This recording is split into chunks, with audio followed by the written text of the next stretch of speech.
ನೀ ಹುಟ್ಟಿ ಬಂದ ಶುಭ ದಿನವೇ ಈ ರಾಖಿ ಹಬ್ಬ ಬಂದಿತ್ತು ಸೋದರಿಕೆಯೊಂದು ವರವೆಂದು ಈ ರಾಖಿ ಸಾಕ್ಷಿ ಹೇಳಿತ್ತು ತಂಗಿಯು ಹುಟ್ಟಿದ ಕ್ಷಣ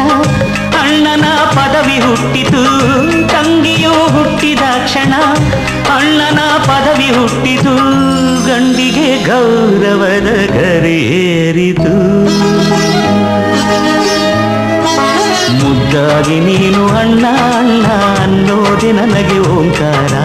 ನನ್ನ ಇವೆಲ್ಲ ನಿನಗಾಗಿ ತಾನೆ ದೀರ್ಘಾಯುಷ್ಮಾನ್ ಭವ ಅಣ್ಣ ತಂಗಿಯರ ಈ ಬಂಧ ಜನುಮ ಜನುಮಗಳ ಅನುಬಂಧ ಅಣ್ಣ ತಂಗಿಯರ ಈ ಬಂಧ ಜನುಮ ಜನುಮಗಳ ಅನುಬಂಧ ಜೀವಕ್ಕೆ ಕೊರಳು ದೇಹಕ್ಕೆ ನೆರಳು ನಾವಾಗಲೆಂದು ಹರಸುತ್ತಿದೆ ಈ ರಕ್ಷಾ